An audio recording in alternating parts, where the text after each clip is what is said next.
What's the easiest choice you can make? Window instead of middle seat? Picking a vendor who sends a great gift basket? Outsourcing business tasks you hate? What about selling with Shopify?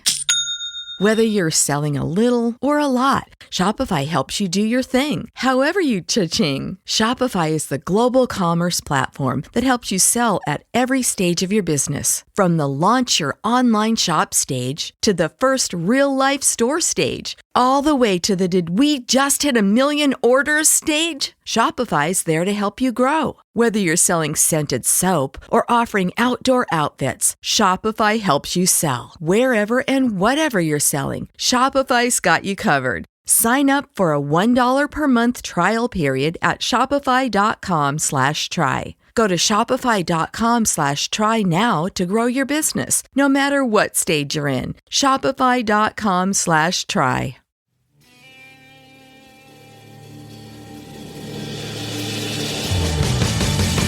You have the right to remain silent. Anything you say can and will be used against you in a court of law. You have a right to an attorney prior to or during any question. If you can't afford one, the court will appoint one for you. Do you understand your rights? When the wolf is at your door, your running's over, that's for sure. He already knows all about you. Cut you down, no matter by you. Now you better walk the line. Real life,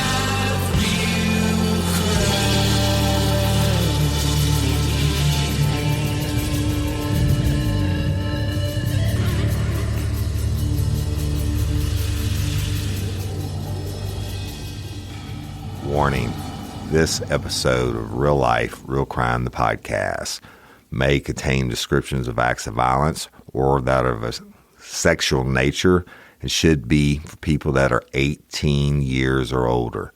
Heed my warning, people. I do not get the facts of these cases off of the internet or from some television show. The facts I'm retelling you were presented to me by the victims of the crimes or the perpetrators who committed the crimes against the victims. My descriptions of the crime scenes, what I saw with my own two eyes. If you're going to get offended, please turn this podcast off now. Thank you. Hello, everybody, and welcome to this episode of Real Life, Real Crime, the podcast. As always, I'm your host, Woody Overton. And today, y'all, I'm going to try and conclude the case on Courtney Coco's, or this series, if you will, on Courtney Coco's murder trial. And y'all, I have so much more that I could tell you, but I'm going to try to condense it and get it all done in this last episode. You're going to hear me turning pages. Again, I was in court. I took these notes. I can't even read my own handwriting half the time, so I'm going to paraphrase some things to condense it down for you. Okay, so we'll be done with this series, but I'm going to ask why would I keep doing this? And, you know, I'm doing it because it's important to me, and it's important that Courtney's story be told. All right. Crew Bash, February 3rd and 4th. Tickets still available. Go to eventbrite.com. I think it's under RLRC 4. Get your tickets. VIP is Friday night. The regular bash is Saturday night. And get your local raffle tickets. And we're going to bring y'all some episodes on that. But let's get into the story and let's try to finish it. Okay. So I left you last. Stephanie, Courtney's mama, had testified. And when she got done, Hugo Holland, the special prosecutor I've told you much about, rested his case. Okay, so the case then goes to the court. The defense has their chance to put on their witnesses. Certainly Burns could have testified. He didn't want to, naturally. But the court only calls one witness. Now, this witness is Dr. Stephen Norman. Okay, I have pages and pages and pages on this, but everything pretty much has already been discussed by the original pathologist, Dr. Brown, who done over 15,000 autopsies, testified as an expert witness over 100 times and all this stuff. Dr. Stephen Norman, Alexander PD brought him in, I think 2016, 2017, something like that, and just gave him the case file. And he read the case file, and he had the blood that's now been stored for, 2004, 14 years, something like that. And he had that retested. Now, you remember Dr. Brown said there was no blood left in Courtney's body because it was so badly decomposed. And he had to use the spleen because the spleen is a bloody organ, but he actually had to squeeze the spleen to get enough blood out to test. But the test that they did was qualitative, not quantitative, meaning they could tell you what's in the system, but you can't say how much or where it came from. The point of contention being that Dr. Stephen Norman said Courtney Coco died from an accidental overdose of alcohol and tramadol and all this other bullshit. But what he did, Dr. Stephen Norman took that blood sample and he ran it like you would a normal toxicology. There's several problems with that, and I'm probably saving y'all some time because I'm going over his testimony without telling you verbatim what was said. But the problem with that is the sample would have continued to degrade over the years, and as the body degrades, you get a higher percentage of alcohol, right? It's fermenting. But let's go back to Dr. Stephen Norman gets on the stand, and he states that he's testified dozens of times as a pathologist, and Hugo checks him on that, right? Hugo said, well, you know what? I've only got you testifying 3 times as an expert witness. So is Dr. Norman lying? Probably, or embellishing at least. So Hugo was trying to, basically Hugo questioned, so, okay, which jurisdictions have you done all this testifying in? Dr. Norman couldn't remember. But Dr. Norman had been the coroner at some point in Rapides, and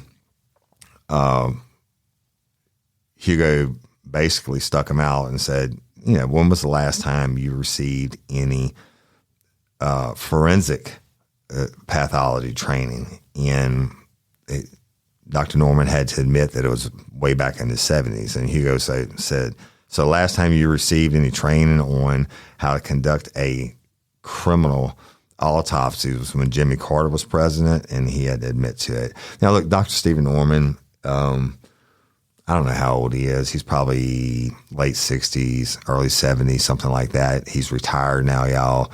And,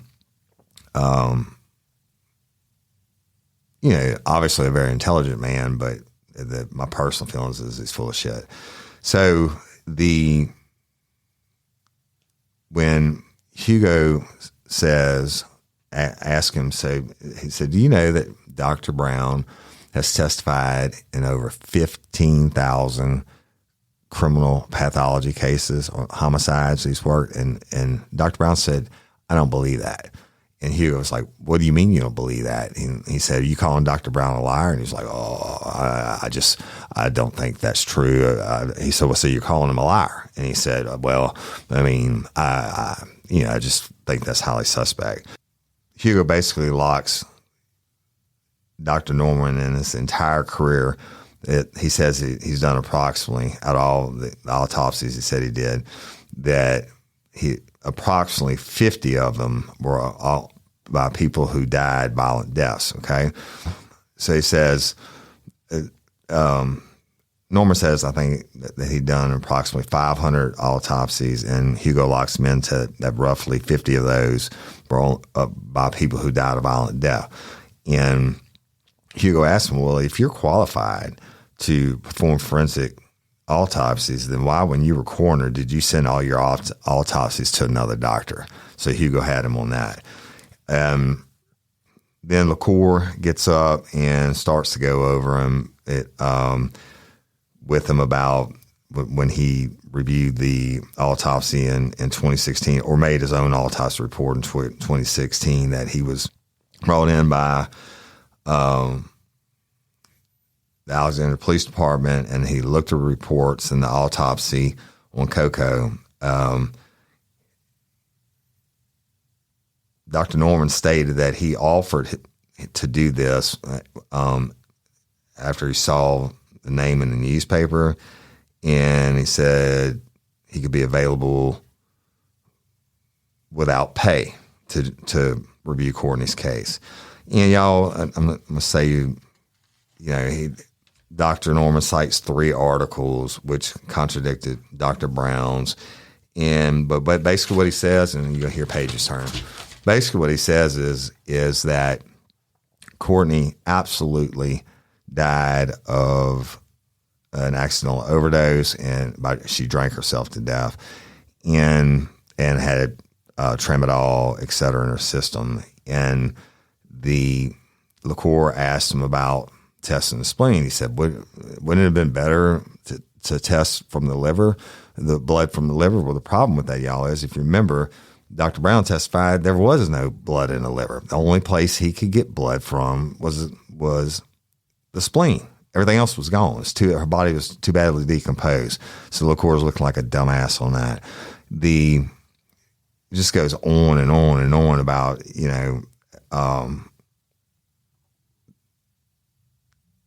basically, and they're just trying to say how Dr. Brown got it wrong.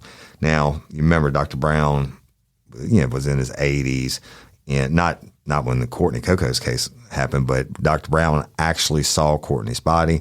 Dr. Brown actually talked to the investigators that were on the scene, and a pathologist's job is to gather all the information from the detectives, then to conduct the autopsy, and then to turn around and give information from the body back to the detectives so they could help their case, right?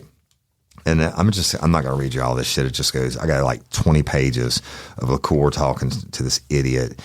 And, but to sum it up, he's sticking by his guns that his autopsy report was right, even though Dr. Brown has already explained that he couldn't have tested the remaining samples, because since medical literature, since the people began doing autopsies, it's proven that if you use that old sample, you're flirting with medical and legal disaster. So when he was asked about the gum in her stomach, which Dr. Brown said he's only seen like 3 times in all the 15,000 autopsies he did, and Dr. Brown said that's because when they choked her to death, she swallowed a gum. And Stephen Norman says, "Oh no, I don't find that significant. I don't think there's anything to that." He says that's just pure ludicrous bull. Then when LaCour says, "Well, she ate her," Dr. Brown says she ate her last meal within 2 hours of her death, and Dr. Norman says, "I don't think that's significant." Is that they talked about when Courtney's body was found at the advanced state of decomposition. It was as she had been deceased longer, but he says, Dr. Norman says, "Well, it doesn't surprise me." And he advances decomposition.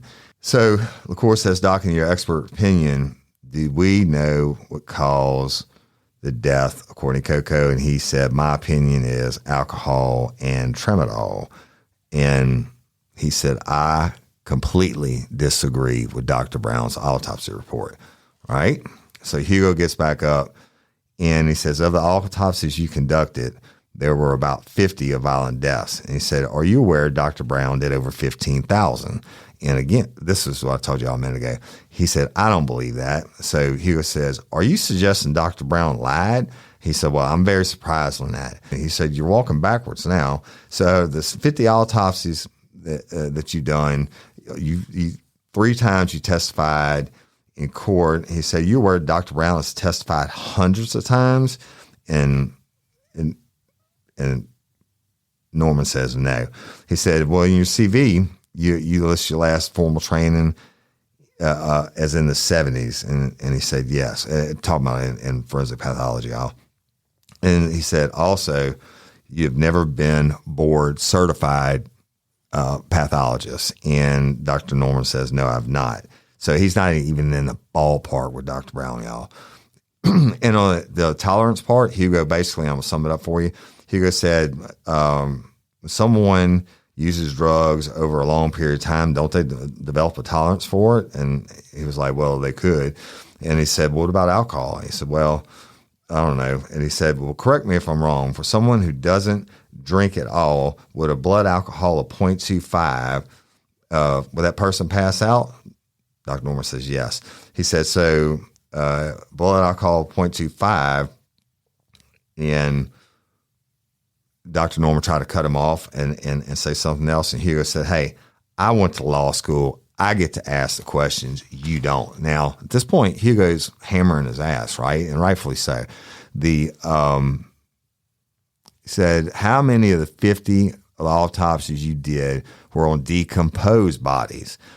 And to the point of rotting and stinking. And Dr. Norman said something like maybe 12.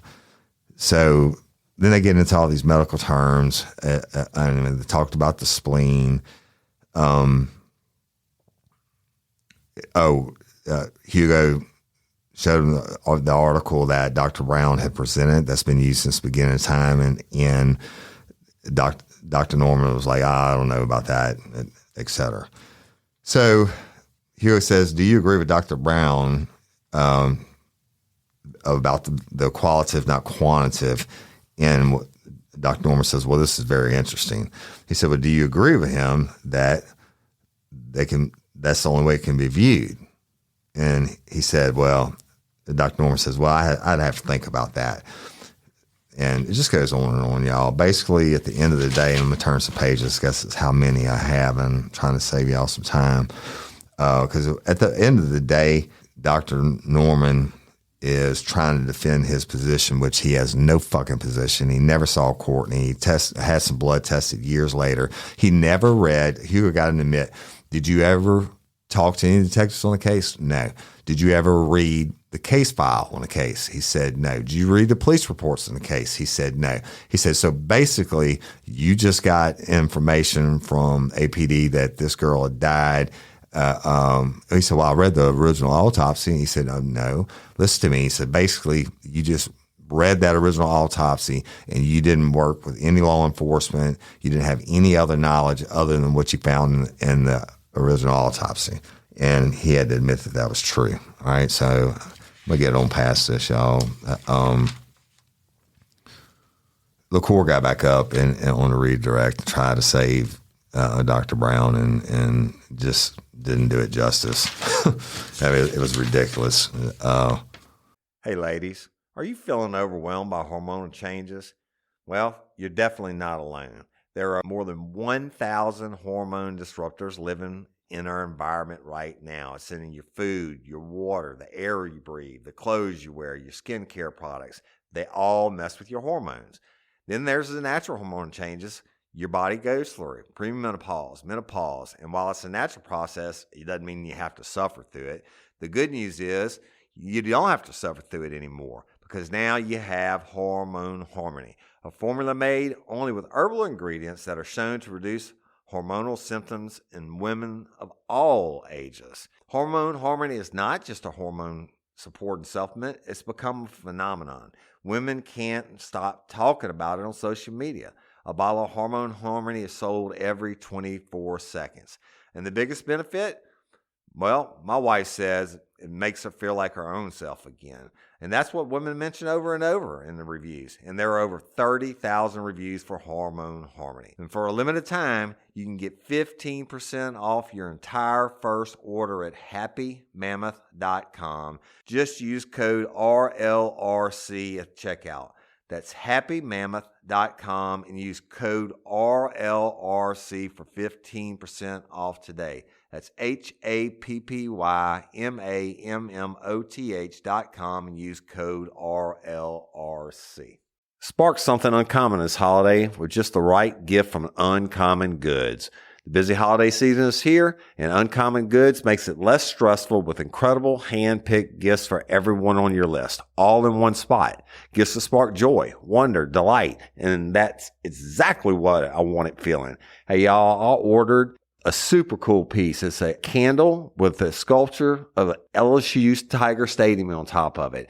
And each officially licensed laser cut wooden replica features up to 4 layers of detail, creating a bird's eye view of a specific football field, seating section, and more. And every label includes your stadium's name, the team's logo, and school location. And it has a coconut, soy, vegan wax infused with sandalwood smell that creates tailgates and touchdown scent profile, reminiscent of game day. It's invigorating like fresh cut grass and nostalgic like smoke from a pre-game grill, and calming like the crisp autumn air of a new semester on campus. Y'all, I love it. I have it at the base of my TV, and I'm ready to watch the Tigers play on Saturday night, right? Uncommon Goods. Look, when you shop at Uncommon Goods, you're supporting artists and small independent businesses. And many of their handcrafted products are made in small batches. So shop now before they sell out this holiday season. Uncommon Goods looks for products that are high quality, unique, and often handmade or made in the U.S. They have the most meaningful, out of the ordinary gifts anywhere. They even have gifts you can personalize. From holiday host and hostess gift to the coolest finds for kids to hits for everyone from the book lovers to diehard sports fans. Uncommon Goods has something for everyone, not the same old selections you can just find anywhere. And with every purchase you make at Uncommon Goods, they give $1 to a nonprofit partner of your choice. They've donated more than $3 million to date. So to get 15% off your next gift, go to uncommongoods.com/RLRC. That's uncommongoods.com/RLRC for 15% off. Don't miss out on this limited time offer. Uncommon Goods, we're all out of the ordinary. Hugo did get him. He said, "Did you ever talk to Courtney's family?" And he said, "No." He said, "Do you talk to her friends? Do you know if she drank every day?" He said, "No." And he said, "Do you know, you know what her tolerance was to alcohol?" Blah blah blah. Hugo did a hell of a job, punched the shit out of him, and he gets off the stand.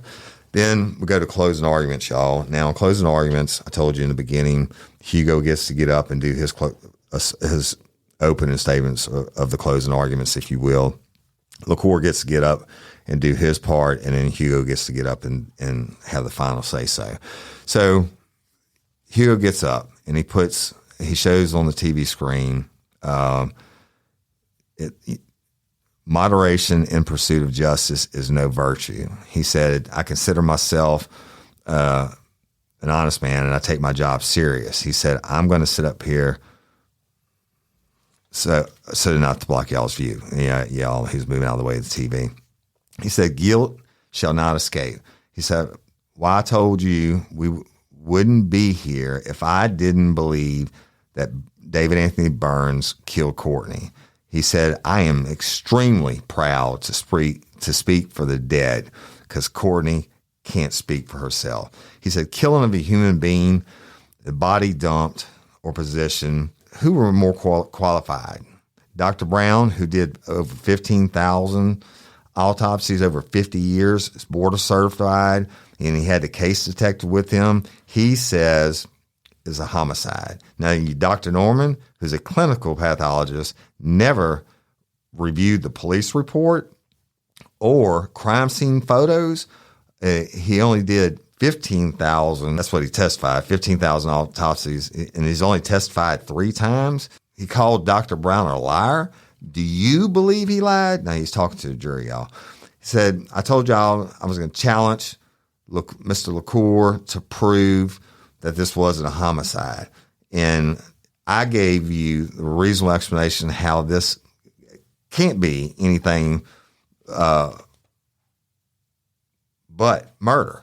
He said, "I'm throwing that challenge out again." He said, "I want LaCour to get up here and tell you that this wasn't a murder and prove to you that this wasn't a murder." And he goes on to talk about Fred Landry, y'all. He said, "Fred Landry, is he the evil genius in murder and can get away with this? Or is the most reasonable explanation that his DNA was on the latch of the car was that he had a relationship with Courtney?" And, the cigarette butts in the car, the most reasonable explanation is that car was a crack loaner and it was recovered in Houston.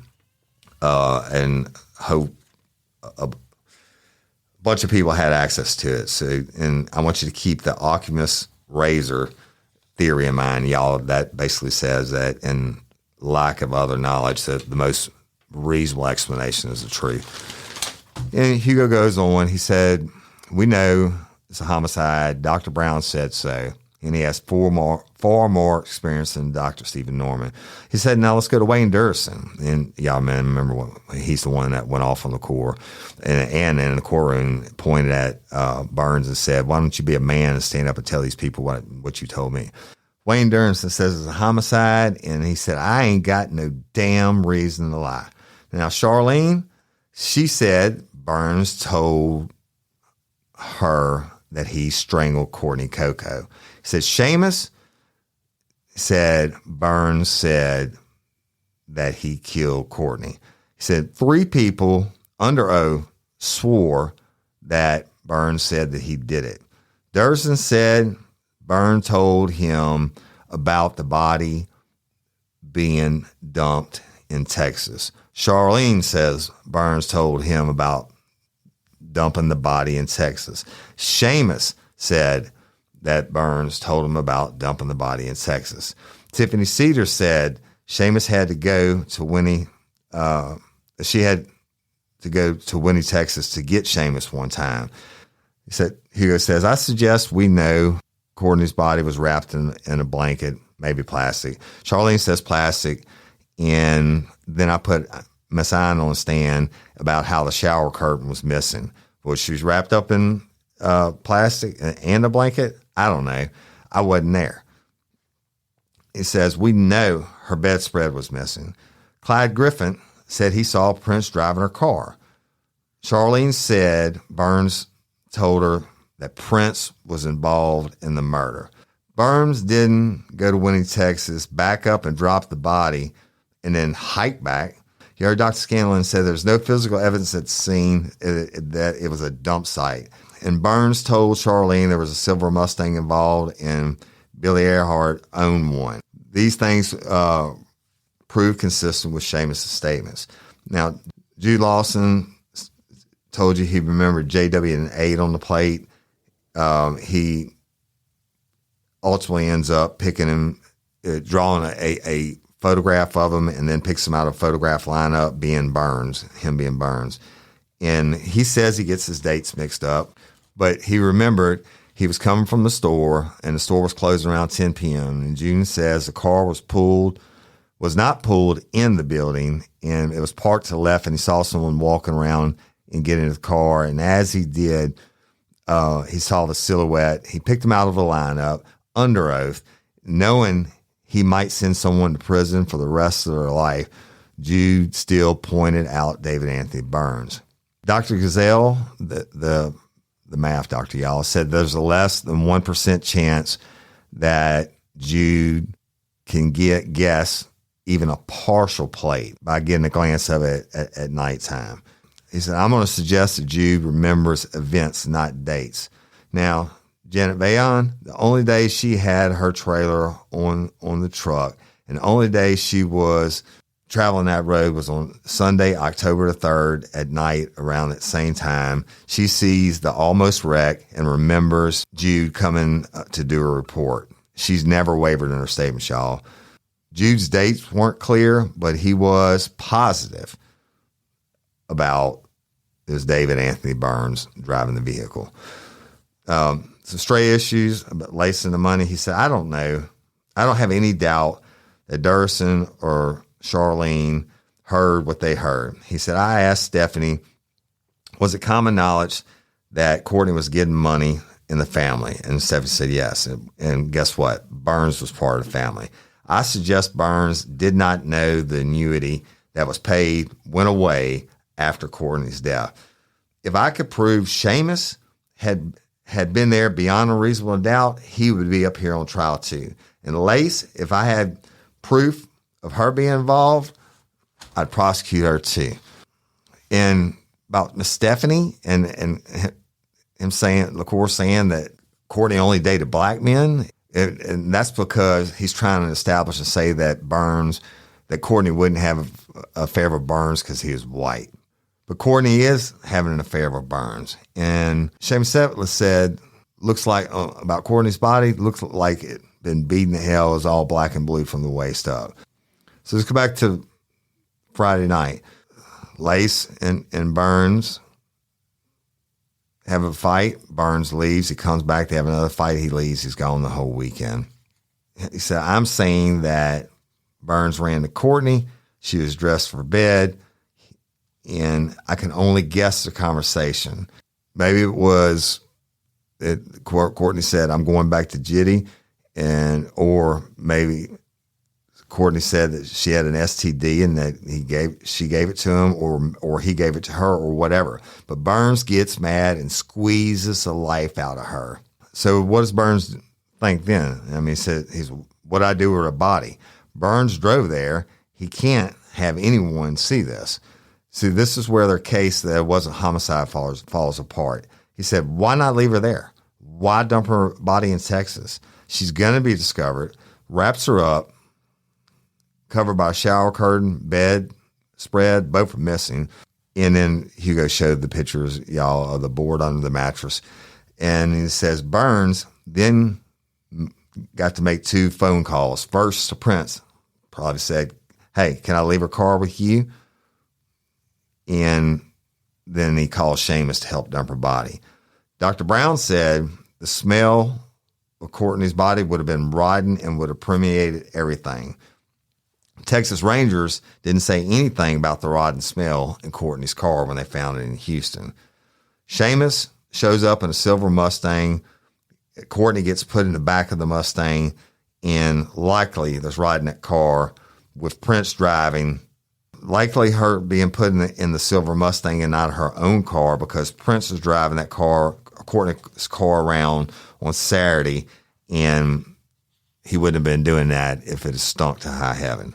So the rape kit comes back negative, even though Burns said that Prince and him and Prince's cousin raped her or had sex with her, but nobody knew because there were condoms. But Burns is in Courtney's car. Seamus is in the Mustang. Charlene Gallman said Burns had been through Winnie, Texas many times. Seamus admitted he was on the road the day Courtney's body was found 3 times. So Setliff backs in, and both of them lift out Courtney's tiny corpse and dump her on the floor. And as a last insult, they raise her legs, spread her arms, which I would suggest to you is not unlike Jesus. Courtney was sacrificed. Setliff then has time to drive back from Houston and get his work van, and that's where the pair of panties were found in the van. And Hugo goes on to say, Burns did it. Maybe with Setliff, maybe not. And I think LaCour is about to get up here and say it's not murder.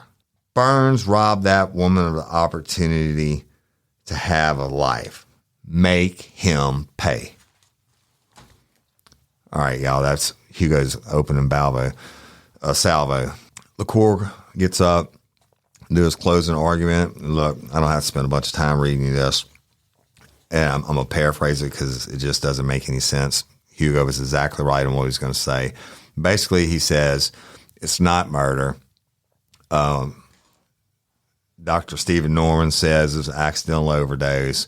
He says there's not one person can put my client at the scene. He said, except for Jude, who comes out all these years later and picks him out of a photo lineup. He said, I don't believe that. How do you pick a man out of a photo lineup when you only see his profile? He said, that doesn't work. He said, there's not one piece of physical evidence tying my client to murder Courtney Coco. He talks about, it could be Seamus. He said it could be Lace, that other people had motive. Talks about Detective Dryden, and he said, I lose faith in our police department. And Dryden couldn't even get the date straight. He couldn't Google it. he says when the cops don't get an answer they like, they just basically turn it around and make it work for them. He said, why would you be giving out brochures after the festival is closed? Again, y'all, he's trying to go back to Jude on that. He said the body wrap, that came from the family. Lace said it. And it was on the news that a body was dumped in Texas. It's not information only the killer would know. Silver Mustang, Seamus says it was red. She says it's silver. And y'all, he just goes on and on. And he goes back to Dryden and he says, this is the worst piece of police work ever. He said, to get back to it, he said Lace did it and they did it. They did it for the money. He said, Hugo challenged me. Hell, I'm going home. My client's innocent.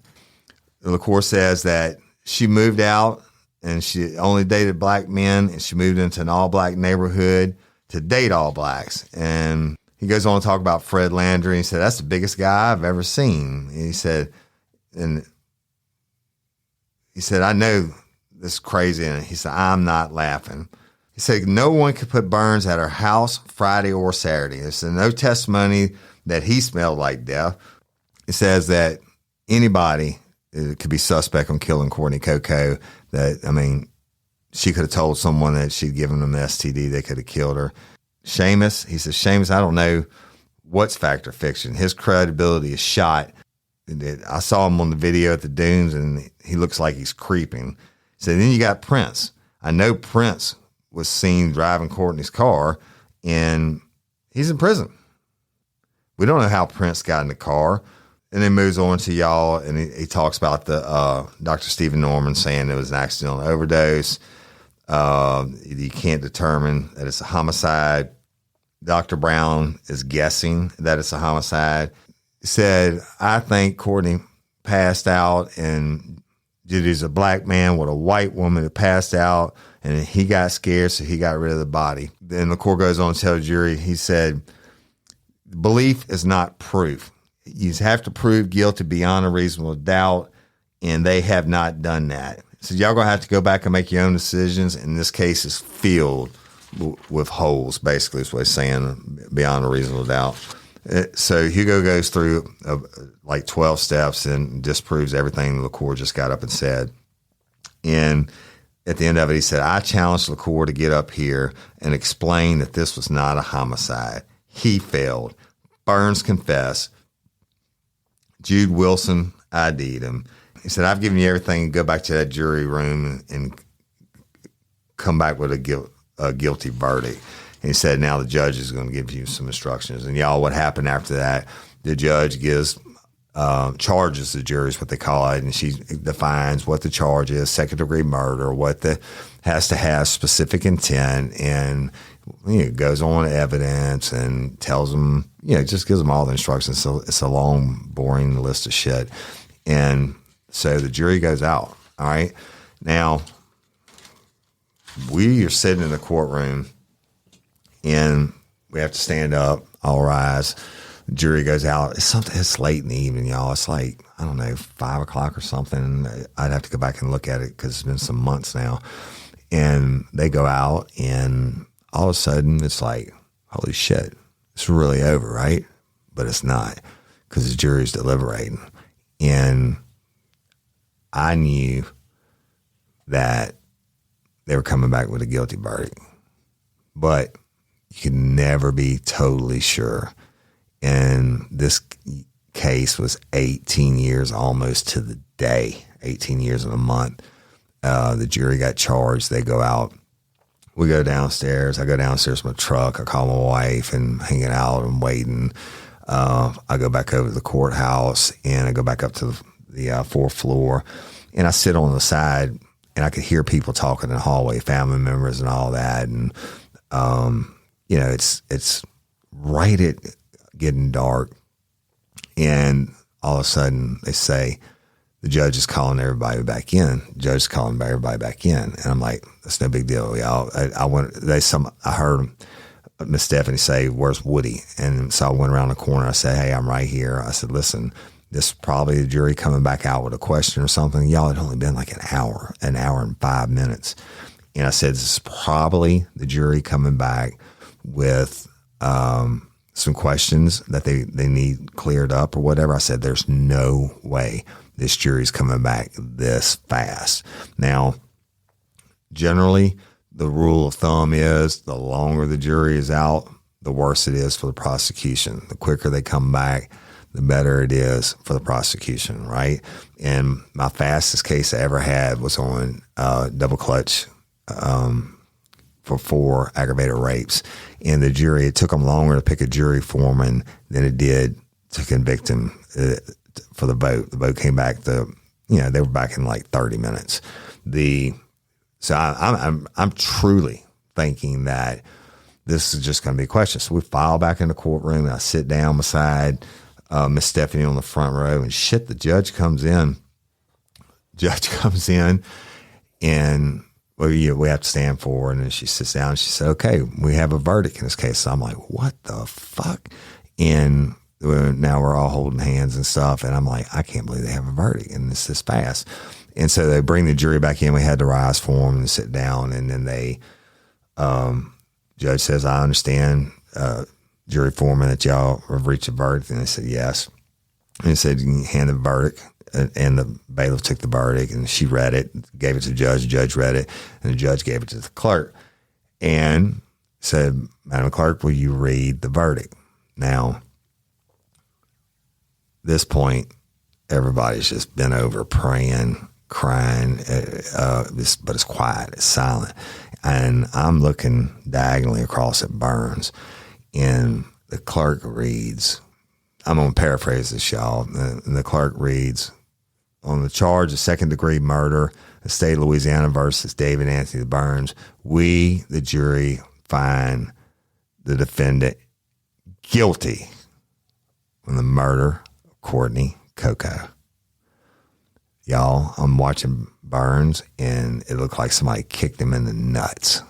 He just, he bent over, and did like that. And then he straightens back up. And of course, the courtrooms, the families all crying and going on. And then, it's just, I'm fucking in disbelief. Not in disbelief because I knew it was going to happen, but I mean, this is a long time. I know it's been a long story, but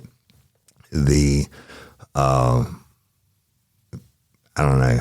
I'll never forget it as long as I live. And the judge, they poll the jury, which means they ask each juror independently, is this your verdict? Is guilty your verdict? And all 12 said, yes, he's guilty. Now, independent of each other.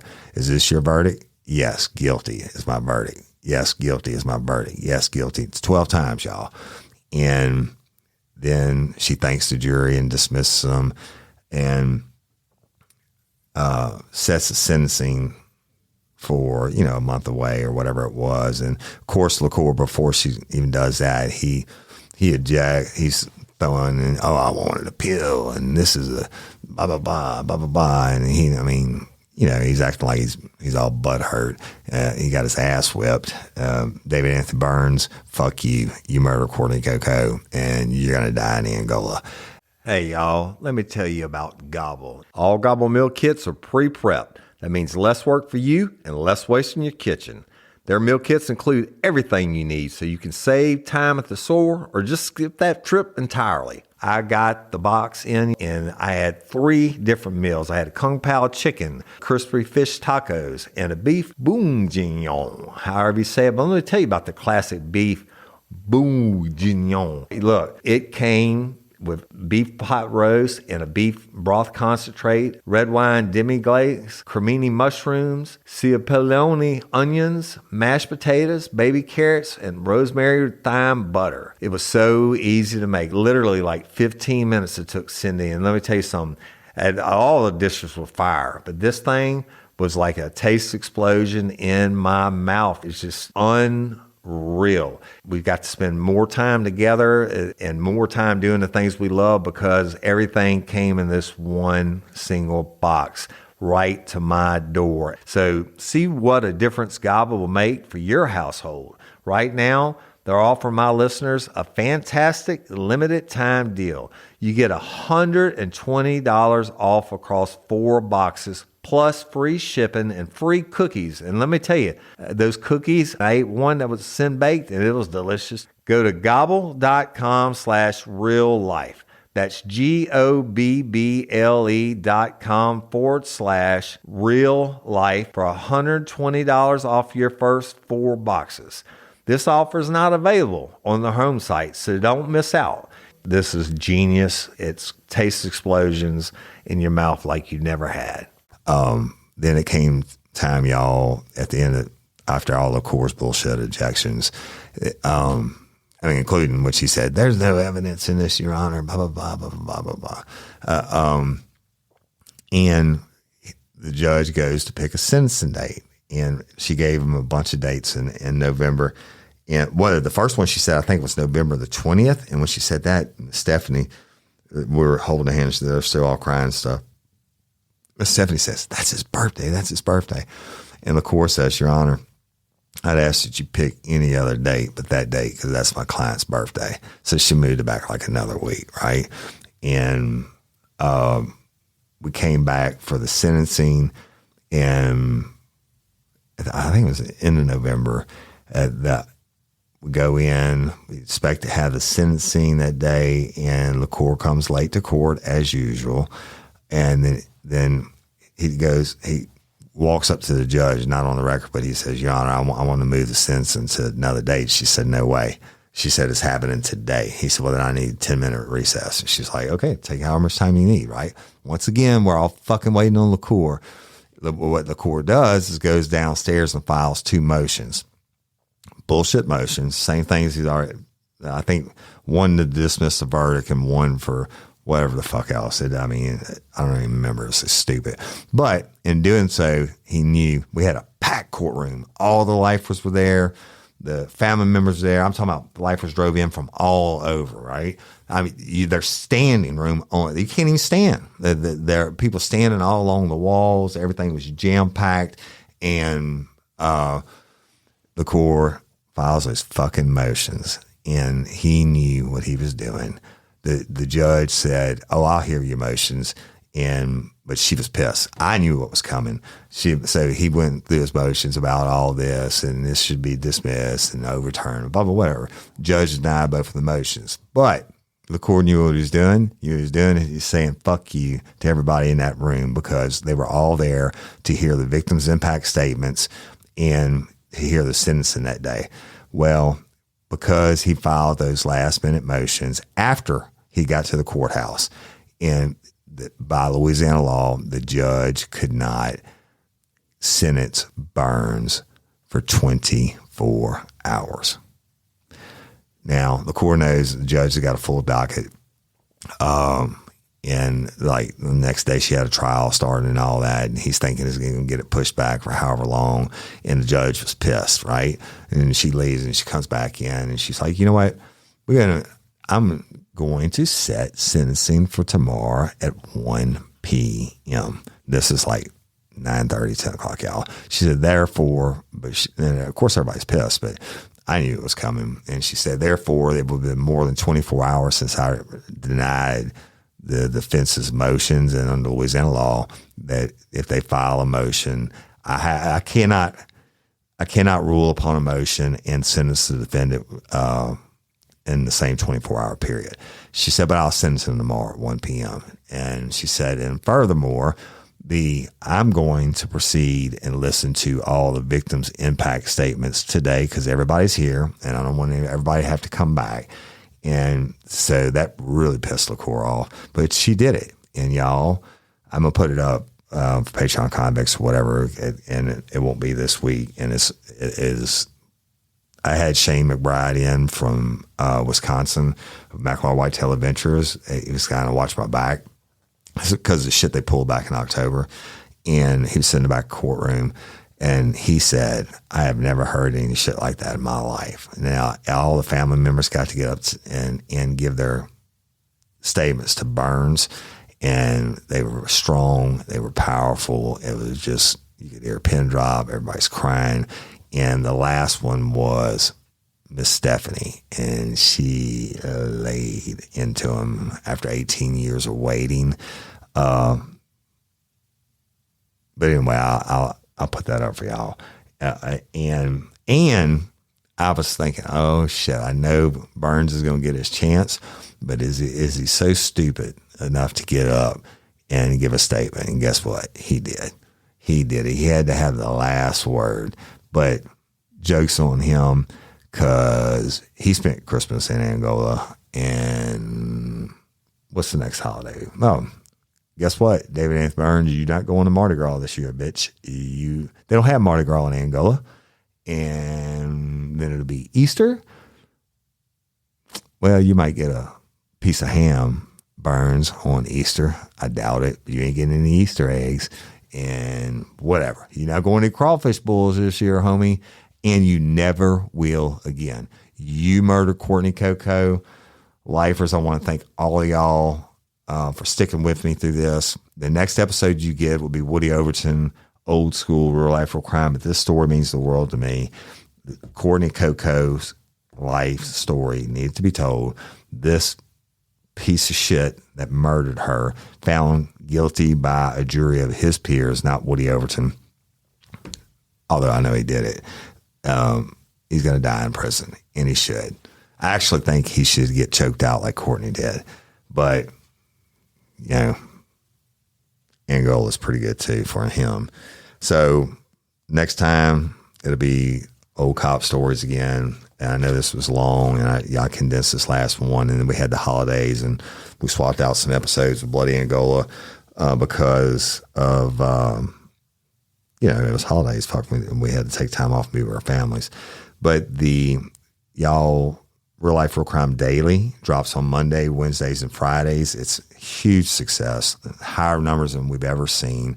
But that's just us talking about, me and Mike and Jim talking about the current news stories, everything from the Idaho killer to Shabusiness. And you got to listen to that one. The female that cut the guy's head off and left it in a mop bucket. But Real Life, Real Crime, the original Real Life, Real Crime will start dropping again a week from the day that you're hearing this. A week from, it'll be drop on Tuesdays. Okay. And then, of course, we have Bloody Angola. We're doing 3 Bloody Angola drops a week now also. So that's 7 shows you get a week between Real Life, Real Crime Daily, Real Life, Real Crime, and Bloody Angola. And y'all please keep liking and sharing, subscribing, and doing all that good podcaster shit. Real Life, Real Crime Crew Bash tickets are on sale. Now, we sold out 2 nights for Bloody Angola. You've got to get your tickets for the Crew Bash. Friday night, VIP event, approximately 200 people. It's going to be very intimate. I'm going to sign the autographs and take pictures, and we're going to party. And we have a bunch of stuff we're going to auction off for only the VIPs out of there. Items that have been donated. And hey, if you want to donate something, whatever it is, just contact us, especially for the Friday night auction. All right. Now, all proceeds go to LOPA, y'all, Louisiana Organ Procurement Agency. Saturday night, of course, I'm going to take the stage, and it's going to be, I think I'm going to go ahead and tell you the name of it. The name of my show is going to be Sex, Drugs, and Murder. Chew on that one for a minute. When I get done, Chase Tyler and the Chase Tyler Band, Chase Tyler, the 2-time Louisiana Hall of Fame inductee, is going to play. And if you've been before, you know he rocks the house. And Chase and his beautiful bride, Miss Lindsay, are also going to be at the Friday night VIP event. And guess what? He's coming as a fan on the VIP event. And he, I'm honored by that. So yeah, Chase will be there, and we'll have a lot of other people there that you probably want to meet. So get your tickets, eventbrite.com. I think it's RLRC4, but you can just look up Real Life, Real Crime and get your tickets while they last. We're only like 2 weeks away. Yeah, I think it's 2 weeks from tonight. I think it's, 2 weeks. So get it, get your tickets. You got to get them once they're sold out. I can't fudge on them, y'all. It's a fire marshal issue. Okay. All right. That's it. I'm sure I'm forgetting some stuff, but Patreon members, convict members, thank you so much for subscribing. You'll never know what it means to us. It means to me and to the show and to my family. And all this stuff costs a lot of money, y'all, to do. So your support is invaluable. If we owe you something, send us a message. If you're having a problem with something, send us a message, and we'll get right on it as soon as we see it. Okay. And LOPA, Louisiana Organ Procurement Agency, you'll be hearing a commercial about the raffle we're doing this year, like we've done the last several years, to raise money for this nonprofit. LOPA saves lives, y'all. And go, if you're a lifer from Taiwan and you want to become an organ donor, you don't have to be from Louisiana. You can go to lopa.org, fill out the little 2-minute thing, and be a hero. Chances of your organs ever being harvested are slim to none. But if they want my shit, they can have it. And LOPA saves lives. And I'm Woody Overton, your host of Real Life, Real Crime, the podcast. Until next time or ever, don't let me catch you down on Murder Bayou. Peace.